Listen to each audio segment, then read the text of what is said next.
তো এটা ছিল আমাদের মোটামুটি এন্ট্রির কাজ। এবার আমরা ভিতরের দিকে ঢুকবো, কি কাজ আমরা দেখাবো। ঢুকতেই আমাদের এইখানে একটা গলির মতো আছে।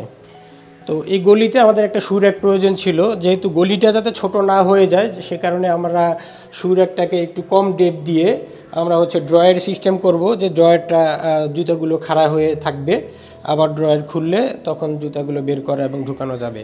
তো এটা ছিল শু র্যাক। আমাদের পুরাটাই এসপিএল বোর্ডের পাল্লা এবং বডিটাকে আমরা রেখেছি একটু উডেন কালার, আর পাল্লাগুলো হবে, ড্রয়ারগুলো হবে একদম হোয়াইট, পার্ল হোয়াইট কালার। তো দুইটা কালারের সমান এটা কাজ চলতেছে। আর এই যে ওয়ালগুলো, দুই পাশে দুইটা ওয়াল আছে, ওয়ালগুলোকেও আমরা কিছু ডোকু পেইন্ট এবং কিছু অংশ চারকোল বোর্ডের সমন্বয়ে আমরা এই ডিজাইনটাকে এখানে সাজিয়েছি।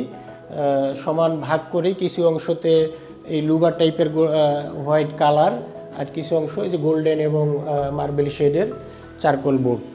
এইখানে যে এইচডিবি বোর্ডটা আছে, এই এইচডিবি বোর্ডটাকে আমরা হিডেন করার জন্য এখানে পাল্লা সিস্টেমের ব্যবস্থা রেখেছি। পাল্লাটা এই সাইডে আমরা রেখে দিয়েছি, এটাকে পাল্লা হবে।